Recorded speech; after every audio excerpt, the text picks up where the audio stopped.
Hey, we back with another banger video. You know what I'm saying? But before we get into anything, I just want to thank y'all, my supporters, bro. I think I got the best supporters in the world. And the reason I say that is because we've been through so many. Like from the start of my channel, I've been through so many like phases. The pop the balloon phase, the music reaction phase, so many phases. And y'all been rocking with me ever since. You feel what I'm saying? But that y'all pop the balloon reactors who signed that contract with them folks, y'all weak for that. Y'all scared. You feel me? When I approach that, you know what I'm saying, crossroad, see, as a content creator, it's hard to switch your content because you go through a phase where you get lower views because people not used to it. But I said, bro, I'm not signing no contract with them folks. I'm gonna deal with the low views when I switch. And look how God blessed me when I switched. Cause I'm not afraid. A lot of them people still doing that, and y'all signing a contract with them folks, bro. Y'all scared. Y'all scared, and I ain't built like that. Soon as he said sign the contract, man, going somewhere, bro. They tweaking. You know what I'm saying? I ain't signing nothing. You feel me? But I just wanted to say that. But we got another banger video for y'all. It's called "I Shouldn't Have Went to This Party," and it shows y'all how a lot of content creators, a lot of musicians, they get summons, you know what I'm saying, by the devil to go certain places to sell their soul. That's why they big. And this stuff is real. I'm telling y'all hearing it from a content creator.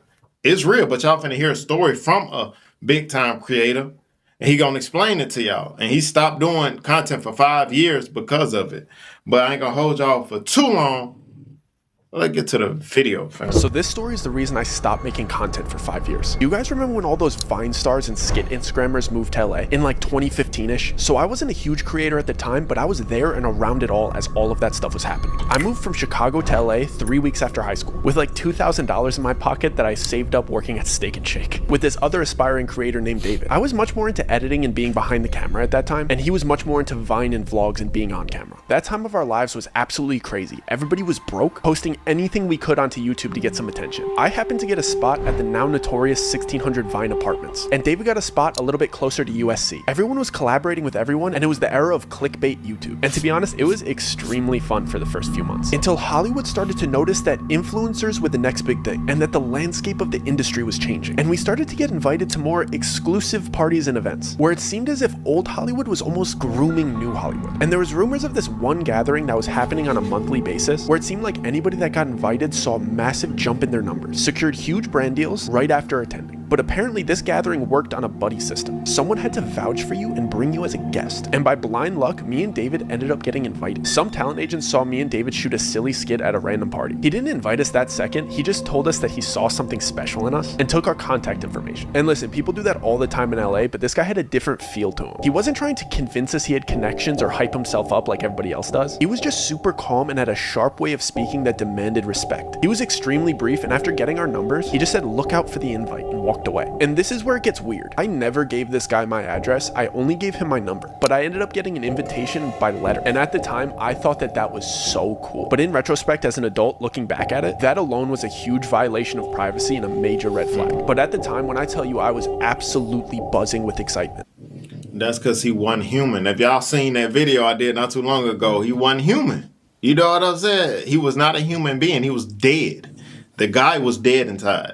He was a devil. He was a demon. He wasn't human. When I got it, the letter was so extravagant and detailed. It was gold with black and red lettering that read something like, "Your talents have been noted, your name has been endorsed, and I'll never forget this part. The dreams you have been chasing are a night away through the seventh heaven." And the address was a beautiful home in Laurel Canyon that was set to happen that weekend. It also noted to not be a minute late and not to expect to leave before midnight. And at the time, it felt like the Willy Wonka golden ticket. And the excitement doubled when I got a text from David at the same time, in all caps saying, "Did you get one too?" I felt like our lives were about to change. And I was right. David blew up after this party, and I had to go into hiding. I felt like our lives were about to change. And I was right. David blew up after this party, and I had to go into hiding. When I tell you I was on cloud 9 leading up to that party, I mean it. I was so young and naive and delusionally optimistic. I truly believed that I was going to go to this party and leave rich, because it literally seemed like that was happening to the creators around me that attended. I was hyped. I've never been a braggy person, but when you're young and excited, you get consumed by good news and want to talk to your friends and peers about it. So everybody that I chatted with who I knew was a content creator and was in the know know about this party, I couldn't help but to tell them. And all the feedback was positive and along the lines of, let me know how it goes, or can you try to get me into the next one? And even some from bigger creators saying, I'll see you there, with like a little smirk on their face. Like they were pumped for me. Except for one conversation with a creator that most of you probably know. This creator is an extremely positive guy, and he's one of the most wholesome, bubbly, genuine guys I met out there. And when I told him the good news, he looked at me like I told him a tsunami was headed towards the building. The usual joy that this man brought to every conversation turned into real fear and concern. And he made me leave the lobby and come up to his apartment before explaining anything to me. Like he was scared that somebody was gonna overhear our conversation. When we got up to his apartment, he was just pacing. Like he had no idea how to start this conversation. But when he finally spoke up, all he said was, listen, Doug, I know you're excited, but I'm begging you, please do not go. That man is not who you think he is. He was being so frantic and I could see tears welling up in this guy's eyes. But I was young and I thought that I knew everything. I didn't even think the talent agent that sent us the invite was important. I was interested in the connections and I didn't really care if the talent agent was shady or if his intention was to sign me to a bad deal. I thought I'd just say no to any bad contract that he tried to send me, but still get to reap all the benefits of the party. So I tried to pry a little bit and ask follow-up questions, but all he gave me was, I have a friend who went and he hasn't been the same since he didn't cooperate. I don't know what he saw or what they did to him, but Doug, I do not want to see that happen to you. I don't know what he saw or what they did to him, but Doug, I do not want to see that happen to you. I start reassuring him that they won't make me do anything that I don't want to do. I don't even drink, let alone take any party favors. So peer pressure isn't much of an issue for me. I make up a lie to get out of the situation because, to be honest, I selfishly wanted to stay excited about this party and I really didn't want to hear anything negative about it. So I jokingly told him that I'd text him when I got home and that I had to leave to edit some videos tonight. What I was really doing was calling my dad to beg him for $100 to buy a rental suit. Mind you, we were all still poor and I was living in an apartment that I could barely afford. My dad reluctantly sent me the money and I immediately texted David to pick me up tomorrow at 5 p.m. so we could both get our suits before the party and grab food before we head to the party at 11. When David picked me up the next day, he was so excited and in such a great mood that I had to hide my concerns from him, at least while we were shopping for the rental suits. I had to manufacture excitement because David always has his camera out and I wouldn't just be spoiling the mood, I would be ruining the content that he was trying to record. So I went along with it throughout the shopping process. Our plan was to drop his car off at my apartment, walk to the In-N-Out Burger on Sunset Boulevard, eat, and then change into our suits in the bathroom and hop into the Uber, so we didn't smell like burgers. When we finally sat down to eat, I took that opportunity to bring up the warning that my friend gave me the day before in his apartment. I told him everything that he said to me and how scared he looked when he said it, and that I was feeling a little bit worried about going to this party. David cut me off before I even got to finish my sentence and firmly said we're going, and then went on a rant about how my friend is a jealous clout chaser and that he's just salty that his content isn't good enough and would never be invited to something like this. He said it in a half serious, half joking tone like he always does when he wants to get his way. Then he finished off by guilting me and saying, Doug, don't ruin this opportunity for us. Please just get through this party for me. I'd never heard anybody talk about my friend that way, but I'd known David for so much longer, so I trusted his judgment. So I nodded my head and called the Uber. We changed in the bathrooms and hopped into the Uber, and David starts recording again, so I have to pretend to be excited again. But once we got off the side streets and started driving up Laurel Canyon,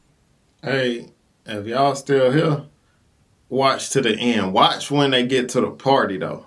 Crazy. I started getting anxious and internally panicking. If you're not familiar with Laurel Canyon, it's filled with beautiful homes, but at night it's extremely dark and borderline freaky, especially when you consider all the history with the Manson murders in that area. Part of me feels like we're dropping ourselves off into a setup, but once we arrive, all of my worries get washed away. We pull into the driveway and this house is beautiful and extravagant, and everyone waiting in line to walk in is smiling and laughing and friendly. So I get excited again. At the door, they take our phones and have us sign an NDA, which isn't uncommon in house parties like this in LA. And they give us a mask and a name tag with funny aliases. My mask looked like a bear and David's looked like a bird. My alias was Stardust, which David got a crack out of, and his was Banshee. We enter what you could call like the lobby of the house, and as we're walking in, the apparent host of the party starts giving a speech. This man is very eccentric and outspoken, and he's got the cadence of a late night show host, and I spot the agent that invited us standing right behind him. The speech was basically just encouraging everybody to have fun and explaining the itinerary of the night. Apparently this was a themed room party, and all of the guests were instructed to move to the next room whenever the grandfather clock chimed. He wrapped up his speech with some cheeky joke, and then one line that still irks me to this day. He said, "Have fun now. Our descent starts at midnight." I tried to give David the eyes that I didn't like where this party was going. This type of behavior from people that I saw as adults made me extremely uncomfortable. The moment the host wrapped up his speech, a couple of workers came out of the doorway. They were holding a couple sets of long poles. All of a sudden, music started playing and everybody seemed like they knew what was going on. So I just went along with it. So I guess these parties start off with a big game of limbo. It's funny seeing people dressed so nicely playing a silly child's game, but it's even weirder seeing A-list celebrities being so excited to play. Because everybody had masks on, but when somebody that you grew up watching in movies walks by you with a quarter of their face covered, you still know it's them. I was amazed with how... But I ain't gonna lie, bro. This is how I am. Bro, if I go to any gathering and I see a little bit of something weird. I can see somebody in the corner drinking a drink wrong, and I'm like, I'm out. That nigga, he put his pinky out when he drunk. I'm gone, bro. I ain't got time. That's I'm telling y'all. Sorry for saying, nigga. I'm trying to get better with my speech, but seriously, like, that's how I am. Inviting and willing to introduce themselves, these people were. I was expecting at least an undertone of uppityness in there, but it seemed like everybody was involving everybody in conversation, and they were frequently introducing themselves to me with their alias, of course. The only thing weird about it was something that I didn't notice until the third person did it. When they shook my hand, they pressed their thumb into the soft part between my thumb and my pointer finger, and I only recognized the pattern because the third guy gave me a big smile and said, "This must be your first time here." In retrospect, this should have alarmed me, but it seemed like they got friendlier when they realized that it was my first time here, so I didn't really think anything of it. But before I got to ask any follow-up questions about this odd handshake, the first grandfather clock chime went off, and everybody excitedly rushed into the second room. When I finally got in there, I was taken aback by the dramatic decor change. Everything in this room was different shades of blue. The music was romantic, and all the furniture was cabana beds and love seats. I stood there for a second trying to realize what was different, but I couldn't put my finger on it until some girl walked by and caressed my shoulder in a really flirty manner. The decor changed, but the way everybody was acting was drastically different. Before, everybody seemed to be outgoing and inviting and friendly, but the second they stepped foot into this room, they became touchy, flirty, and suggestive. I was only 19 at the time, so this type of behavior from people that I saw as adults made me extremely uncomfortable, especially when I saw that the cabana beds had curtains that you could close for privacy. And I realized that these people weren't just being suggestive, they meant it. I tried to give David the eyes that I didn't like where this party was going, but he seemed to be really enjoying the female attention, so I was on my own. I basically stayed in perpetual motion and walked laps until the next chime went off. Well, you gotta realize them women wasn't women, bro. They were succubuses. They wasn't human. They were succubus spirits. You feel me? Some of y'all freaky dudes would have loved it. Y'all love y'all some succubuses. Yeah.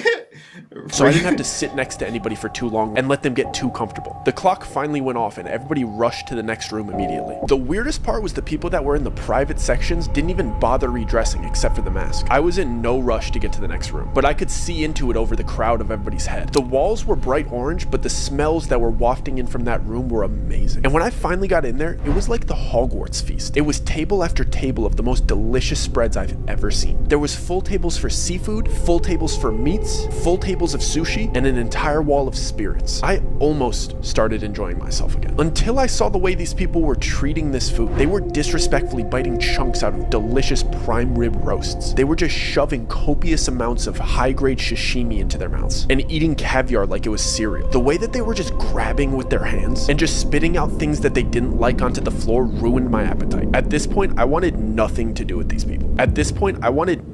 Don't that sound like an animal? How they was eating? They wasn't human. That's what I'm trying to tell y'all. They was not human beings. Nothing to do with these people. So I went up to the only familiar face in the room. The agent that invited me was the only other person not eating. So I approached him and lifted up my mask, so he'd recognize me considering we'd only met one time. Before I even got out my greeting or got my mask halfway off my face, he abruptly pressed my mask back into place and sharply said, "Mask stay on till the 6th room." He did it in a way that seemed like I was embarrassing him for not knowing the rules. So to ease the tension, I jokingly replied, "So we're only halfway there, huh?" He didn't laugh or make eye contact. He just dismissively replied, "I encourage you to engage in the festivities. A slow drip is better than a flood." He started to walk towards the door as the clock chimed for the next room, like he knew it was about to go off. I didn't like that interaction at all. He's the one that invited me here, and he seemed to have no interest in talking to me. I just kept going over what he said the entire time while we were in the next room. This room was yellow and basically just a casino. I wanted to talk to David privately and let him know that I wanted to leave, but he seemed to just be caught up in the momentum of the party. Plus, there was a roulette table in the room, and David's freakishly good at roulette. So at this point, the winning streak that he's building is the center point of the party. I can't fully focus on what the agent said to me because I have to pretend to be excited about David's winning streak in a fake casino where you're not actually winning money. And like clockwork, the chime goes off. The entire party starts rushing to the next room again, and the vibe changes dramatically. I'm the last person to walk into the bright red room. This room didn't seem to have a specific activity like the others. It was just empty and bright red, and everybody was whispering to each other. For a split second, I thought it might be a big game of telephone or something silly like that, but as I started walking through and brushing shoulders with these people and hearing what they were saying, saying to each other, I started questioning everything. The same people that I saw laughing and celebrating and eating together were whispering the most heinous, offensive comments directly to each other. I mean things that you wouldn't even say behind your friend's back, they were saying it to their face. I'm talking friendship-ending secrets and personal opinions about each other laced with envy and jealousy. I hurried to a quiet corner because I was sick of hearing everybody's dirty laundry after walking around for a minute and a half. And it all clicked. I knew exactly what this party was. I see the host ask the first person in line a question before having them repeat something that he said. When I tell you I am done with this party, I'm absolutely not doing that. All the dots start connecting in my head while everybody's being horrible to each other around me. I'm trying to recap the whole night and remember the order of each room to solidify my suspicions, but the chime for the next room goes off. This time, everybody gets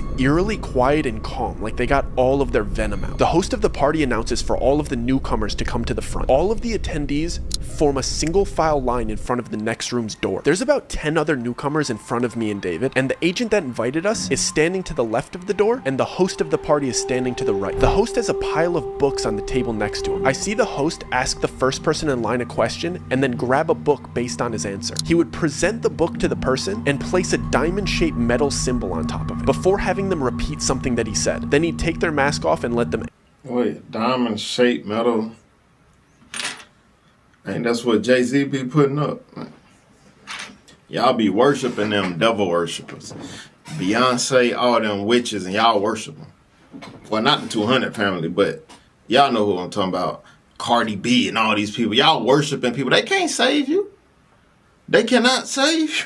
You worshiping the wrong person. Enter the next room. I couldn't make out exactly what he was doing until there was only 2 people ahead of me in line. The books were Bibles, Qurans, Torahs, and so on. He would ask the person, and which one is yours? Whichever they chose, he'd grab it and place the metal symbol on top of it. He'd have you put your hand on top of the metal symbol and then repeat, I am my own God, I bow to nobody but myself. When I tell you I am done with this party, and I whip my head around and I tell David I am absolutely not doing that. David whispered back in a joking tone like he always does. Dude, it's just a party, who cares? I'll see you in the next room. And he skipped me in line to show me that he'd do it first to make me feel more comfortable. He went through with it and giggled his way into the next room. It was my turn, so I tried to play it cool and whisper to the host, do you mind if I skip this part? It's making me a little bit uncomfortable. I thought he'd subtly break character and reassure me that this is just a party theme and it's all good. Instead, he whispered back to me in a really kind tone, of course man, don't worry about it. Just take your mask off and turn around. I was relieved for about a split second before the agent that invited me here grabbed my arm and started guiding me towards the exit. And I see that everybody that was behind me in line staring at me straight-faced. I look back at the host and he's standing up and loudly shouts like he's starting a chant. The price was not paid. And then everybody in line that was staring at me chants in unison like they knew exactly what to do. Remove the profane. And they repeat it over and over until I'm through the exit door. The price was not paid. Remove the profane. The price was not paid. Remove the profane. So the agent just walks me to the closest door. He doesn't even walk me to the front of the party and out the front door. He just puts me out into the backyard. It's 4 a.m. My friend's still inside. I don't have my phone. So I decide to walk around the right side of the house because that's where all of the party attendees were kind of headed. Let me see if I could peek in and maybe flag down David to let him know I got kicked out. And there's some windows to the next room. But of course these windows are like big church stained glass windows. And you can't really see through stained glass windows like the colored ones. But if you go really, really close and you look through the white parts, you could kind of see clearly what is on the inside. And this room is like a bizarre church replica without all of the seating. It's just a big church-like room. And all of the people that were in there had their masks off. And it was like a big circle and it almost looked like an initiation. And all of these celebrities are standing around in a circle around the other 9 new people. It was 10 excluding me. And there was big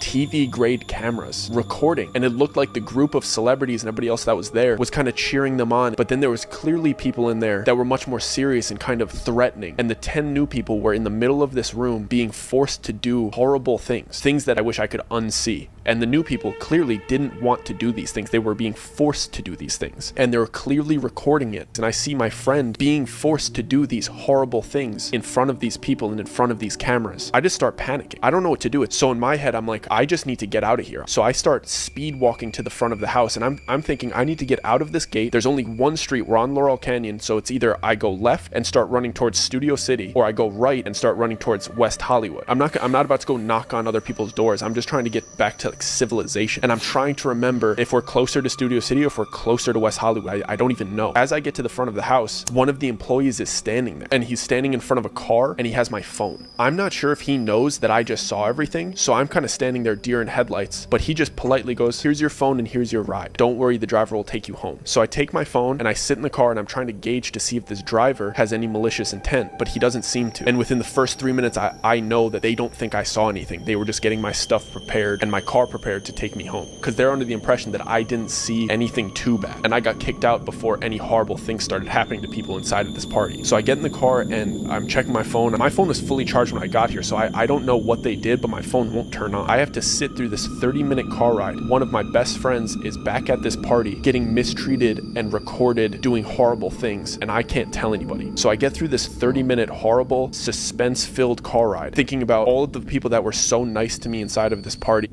You know when they say horrible things, what he meant. They were clapping Buddy, and Buddy was sucking and all that. Yeah. Your favorite creators, your favorite, they be doing it. Yeah, man. And the whole intent of this party was to butter me up to get me to do these horrible things. And when I finally get back to my apartment, I run upstairs, I plug my phone into the charger, and the first texts that come through are from my friend Joe. And I completely forgot that my friend Joe was coming to visit me. He was coming on a little mini vacation, and I was going to play tour guide and show him around the city. So now I'm thinking I only have like 4.5 hours to sleep before I have to go pick up my friend from the airport. And I still don't know if my other friend is okay. So I'm blowing up David's phone because he's still at this party, but I set a timer so I get to the airport to pick up my other friend. So I barely get any sleep. I drive to LAX to go pick up Joe, and I drive him back to my apartment. And when I'm coming back into my apartment, David's in the lobby and he's talking to some other big creators, like bouncing video ideas. It's like 9:30, 10 a.m. at this point, so we're just kind of having coffee by the cafe and chatting. I tell Joe to go upstairs to my apartment and drop off his luggage, and I go ask David if I could talk to him really quick. I'm clearly very distressed, and he's being very jokey with me, and he doesn't seem like anything bad happened, and he's just kind of making fun of me for getting kicked out of the party. I'm just letting him talk for a little bit, and I finally tell him I was looking in through the next window. I saw what they made him do, and I was just asking him if he's okay. And the second I said that, he immediately switched on me, and he started damn near cussing me out and saying friendship-ending things, and his eyes turned from happy and giddy to filled with almost fear and a little bit of betrayal. When he stormed off, he pulled out his phone and he was calling somebody as if... But can you imagine seeing your homeboy get ran through and you just like, hey, you all right, bro? Your booty feeling straight? Can you imagine? I bet Buddy was mad as I'm like, hey man, don't be talking. You feel me, bro? Like, dang, bro, you straight?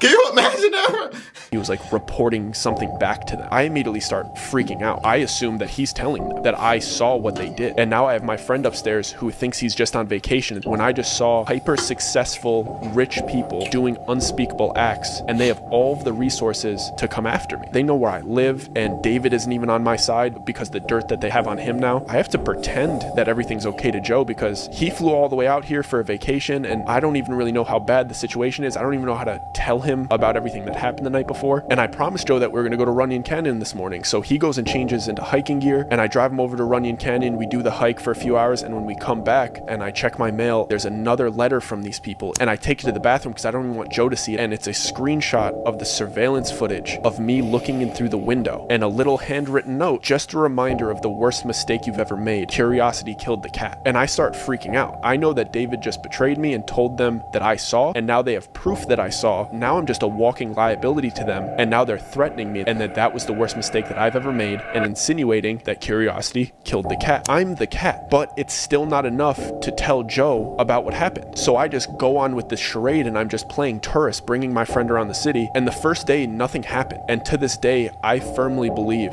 that the only reason they didn't do anything to me is because Joe was there with me that whole week, and he had just finished the police academy, and he was officially a police officer. So I think me being with him is the only thing that kept me safe, because they weren't willing to do anything to a police officer. And I knew for sure they were keeping an eye on me the next day because Joe asked me the night before if I had half and half for our coffees the next morning, and I didn't have any half and half, and he just jokingly said, who has coffee and doesn't have half and half? It was a conversation in passing, it was a joke, and the next morning we woke up and there was a full half and half in my fridge. And the only reason I noticed that is because Joe said, thanks for running out early and grabbing half and half, you didn't have to do that. I was kidding. I didn't go and grab that half and half. I knew that somebody was not only listening, but entered my apartment that night. while we were sleeping. And then they started to do these things that only I would notice. Things that if you told anybody, they would look at you like you were crazy. Each night that we came home and we were just winding down and watching TV, I would go to turn my TV on and the remote control wouldn't work. And I would check the batteries and the batteries would be switched from positive to negative and negative to positive. Like they came into my house and just flipped my batteries. I know that my remote control worked the day before and they just needed me to know that they were in my house and flipped my batteries, just to let me know that they were invading my privacy on a daily basis. And then it started escalating to when I would take Joe to lunch, or we would pop to the grocery store, or we would go to the movies, and we would come back to the car and my left blinker would be on. They would just open my car and put it down, and every time we would come back to the car, my left turning signal would be on. It happened like 6 times. How can I tell anybody that somebody broke into my car and turned my left signal down? It's something that only I would notice. And I can't tell Joe because I'm not trying to scare him, and it's also something that I don't even think he would take seriously. He would probably say, you probably hit it down when you were stepping out of the car. And then things started to pick up. They started to do very specific things to me that weren't just by chance. We came home one day and I locked the door behind me like I was doing every time because I was super paranoid. My apartment door lock just locked swiftly. My apartment door lock doesn't lock swiftly. I would have to like press into it and jiggle it and force it to lock. And it's been like that since I moved in. And it had this sharp little nub on the front that I would feel with my thumb every single day. And one of the days we came home and it just smoothly locked and the nub wasn't there. So they were letting me know that I can't even lock them out. But how do I tell anybody that they're doing this to me? Because they would just say the apartment was probably aware of it and changed it. And Hey, honey.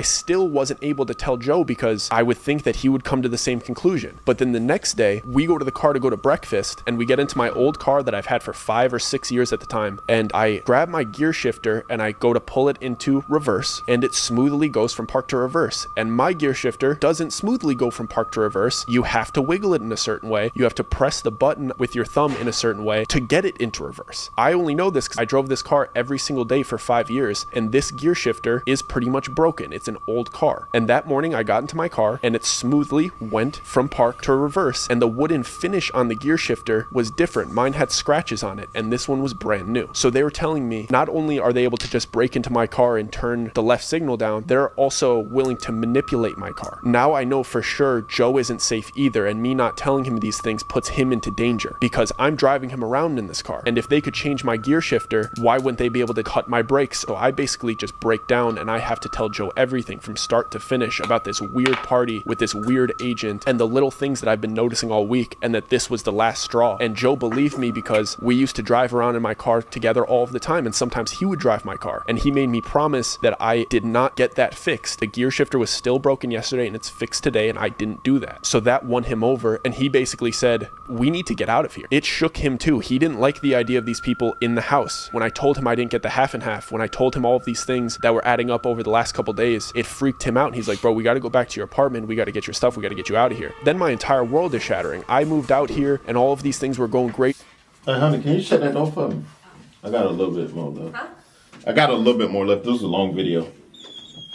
For me, and I had a place and I had friends and I didn't want to leave. Maybe the stuff will die out. I'll be able to work with other people. It's going to be okay. I don't want to just leave my apartment, leave all my stuff. But Joe insisted that we went back to my apartment to grab his stuff and mine and then go stay at a motel before he leaves the next day. And when we got to my apartment, David was in the lobby with other creators by the cafe again, and I went up to him. I didn't really have any idea about what I was going to say to him. All he did was hand me a coffee, ignore everything that I said, and walk away. But then when I looked at the coffee, it had a little napkin wrapped around it. I saw that something was written in Sharpie on the napkin. It said, "I'm so sorry. You have to leave tomorrow with him. Otherwise, it's me and you." And I went upstairs and I packed a couple backpacks and I left LA the next morning with my friend, and I never went back. Joe and I rushed out of that city as fast as we could. I packed as much of my stuff as I could, and we just started driving. We were both genuinely scared for our safety at that point. So we decided to skip Joe's scheduled flight and just drive to Las Vegas. And then we were just gonna fly home from there. There was something that just felt comforting about being out of the state. Not to mention situation, Joe wanted a real briefing about what went down, because I had just basically told him the cliff notes and begged him to believe me so that we could pick up and leave as soon as possible. For the first 2 hours of the drive, we primarily kept our heads on a swivel and just made sure that we didn't take any wrong turns to further extend this trip. There were a few cars that made me feel like we were being followed, but it was just my paranoia enhancing an A-type personality driver into a stalker. Once we were out of California's state lines and into Nevada, we could both finally exhale. I felt real relief wash over me for the first time since I got kicked out of that party. We stopped about 15 minutes into Nevada at a pit stop. We used their Wi-Fi to book a hotel for Vegas that night, along with the plane tickets for the next morning. Once we had our escape plan fully booked, Joe just started laughing and I couldn't help but just start laughing too. We shared a lot of crazy stories growing up and we always seemed to find ourselves in sticky situations together. So it was just hilarious that his fun trip to visit me turned into this. It felt really good to laugh about it because it made me feel like it was finally over. We got back into the car to continue our drive and Joe playfully said, "So you have 1 hour to explain to me why we're fleeing Los Angeles over some half and half and a gear shifter before we get to Vegas and we make this trip worth it." I realized how bizarre this whole situation must have looked from his perspective. He flew in for a fun vacation and arrived to see his friend in a crisis. As I started to explain to him the series of events, things really started to click for me, especially with his input as a police officer. I'm going to recap some of the events that I had already explained, but with the conclusions that we came to together. Clearly, the man that invited us to the party was a predator, and we were just perfect targets for him. We were young kids with enough of a following on socials to influence all of the other young creators in the area. We had just made a major change in our life by moving across the country, and we were completely isolated from our families who we could consult with about important decision making. And we were in a bad financial situation because at the time, just having a following on the internet didn't equal revenue. We were perfect targets to be indoctrined into a system where they could have full control over our budding careers. And apparently that's exactly what cult-like communities look for potential members. Not to mention, we were in LA trying to make a career in entertainment, and it seemed like they held the key to our dreams. As I was explaining to Joe the invitation and how it showed up to my house, we came to the conclusion that this guy approaching us at that party was not a coincidence. He had to have been scouting us prior to the time that I thought that we just met by chance. The party itself was a trap as well. When I finally had the chance to process what he said to me about the slow drip is better than a flood, it really started to make sense. Each room was designed to slowly introduce you into giving into temptation and sin. Everybody there being so nice and inviting was clearly on purpose. Seeing all of these people that you've looked up to for years indulging in these temptations of each room and inviting you to join in with them is perfect peer pressure. You don't want to let your idols down, so you voluntarily engage in an activity in each room that just gets progressively worse and worse. And of course, they start with flirtiness and overeating delicious food. And of course, spirits, because those things are so easy to give into. But the temptations of the night keep getting worse as you go on. He wanted me to feel the slow drip, so when it was time to commit the heinous acts of the 6th room, it didn't feel like a flood. It's clear why they kicked me out when they did. I wasn't indulging the way everybody else had. And when it came to the time to defame my religion, it was the last straw. Most people, like myself, would think it was just part of the party theme. But to them, it's the test to see if you're broken down enough to defame your religion for the fun of the party. That's why the 6th room was the flood. It was dramatically worse than the rooms that I had experienced. And the only way somebody would give into the peer pressure to do what they were doing in that room is them being primed to do so with everything that happened before and had just spoken the words that they're not God-fearing. I realized that the people that would go to that party didn't just blow up overnight because of the power of that little cultish group. They scouted young creators like myself and David, who they believed were going to blow up regardless of their help, and get them to commit heinous acts on camera. So when they did eventually blow up, they had the perfect blackmail on them to control them. They would try to get to you early, so before you were making money independently, so that they could control you. Because if you were already established and wealthy, why would you even care about going to a party like this? You just don't care. It's too late for them to infiltrate your life. Do they help you with big collaborations? Yeah, but these collaborations are built.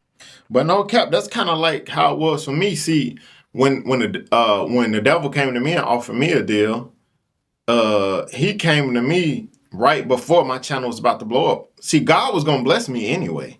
You know what I'm saying? So literally, he came to me probably a month later. I gained like 40,000 subs in within like 3 months. Like, that's after I denied the devil. So God was like, bro, I was going to bless you anyway. The devil was trying to come and get me, knowing that God going to bless me anyway. That's why I said, hey, stay down until God lifts you up. Stop trying to move fast. built off of fear and trauma. That's how they keep their group so tight. You can't get into this group unless you also do these horrible things. They kicked me out and let me leave because they thought I actually didn't see anything too bad. From the outside perspective, I had just gone to a cool A-list party in a beautiful home filled with beautiful people and amazing food. I couldn't say anything bad about it publicly without sounding bitter that I got kicked out. That's how groups like this need to operate. From the outside looking in, it has to look amazing and wonderful to be a part of. From the inside, they need blackmail that's so bad on you that you can never speak out against it without getting your reputation destroyed. It made sense why they went after me the way they did. They need to do things to me that only I would notice because they couldn't be seen openly harassing me. It would make them look bad. So they had to infiltrate my privacy and scare me secretly. I still don't know how far they would have gone to get me to leave the city, if they would get violent or try to get me to fall victim to an accident. But they wanted to scare me out of the city. And I thought back to my very kind friend that warned me about this party and how secretive he was being about how much he knew about it. He couldn't just openly say how weird those people were because it would make him a target. He just knew that if he kindly declined their offers and acted like he knew nothing about them, he could go about pursuing his career unbothered. And it really made sense why they would target potential big creators as well. Because if the kid with the most clout is a part of this group and the only way to collaborate with him was to go through the same indoctrination, they would be able to control an entire generation of creators. To be honest, they're very good at what they do. There was a clear system that they followed, and the way that they approached harassing me out of the city, it was done at a professional level. Joe told me that it's called gang stalking, and that most of the time it actually isn't happening. And what I mean by that is most of the time that somebody reports that a crime like this is being committed, it's actually a paranoid schizophrenic having an episode. So they harass you in a way that even the police department would consider it a mental disorder, opposed to gang stalking. Everything about the way these people operate is cult-like, and everything that they do is intentional. I was never even a conspiracy theorist or anything like that, but my perspective on show business in Hollywood completely changed on the way to Vegas. All the dots connected, and I saw how truly evil some people in that industry actually are. And when I got to Vegas, I started to see how openly they show it. I know I've spent this whole time talking about how secret and exclusive this party was, and how everybody that knows about it has their lips zipped shut, but when we had arrived at our hotel near the strip, I started looking around at the big signs and promotions, and they really don't hide it. There was cultish symbolism in all of the music, live performances, and movie trailers. What used to look like just cool designs and eccentric artists was blatant symbolism for what was actually going on. I will never look at showbiz the same after that. I'm extremely happy being an independent artist, safe in the middle of the country away from those cultish hedonists. I never received another letter or heard from David again, but what I can tell you is that everybody that was affiliated with that group became massively famous, but everybody involved fell as hard as they ascended and have had even more massive controversies. And to anybody pursuing a life in the arts or social media, do not fall into this trap. They will promise you everything that you've ever wanted, but they'll take it away whenever they please. And I promise you will hurt the people around you in the process. Welcome to the society. Guys, if you enjoyed this story and you want to watch more, I have plenty. Man, that was a good story. I'm gonna do some more stories on his channel. That was a good story. But yeah, that's for those of y'all who coming up on YouTube or whatnot. I'm telling you, the devil gonna come. So y'all better know. Those of y'all, I'm telling y'all, who trying to get into this business, y'all better be prepared for that. But I just want to say this before I leave. I always put this at the end of every one of my videos. I'm starting it now. If you're trying to be saved, you're not saved, you don't know Jesus, all you gotta do is say this prayer. Just understand this. Cardi B can't save you. You feel me? Young Boy can't save you. Who else? Your favorite actor can't save you. None of these people can't save you. But Jesus Christ can. You feel me? He'll change your life and he'll help you. Whatever it is you need. You ain't got to go to the devil to make your dreams happen. Go to God. Look at me. I'm blessed. And I did it all God's way. I ain't go to that way. I went to God's way. The devil ain't get my soul. You feel what I'm saying? But yeah. Thank you guys for watching the video. See you guys next video. Always remember, be safe out here, kings and queens. Let's get it.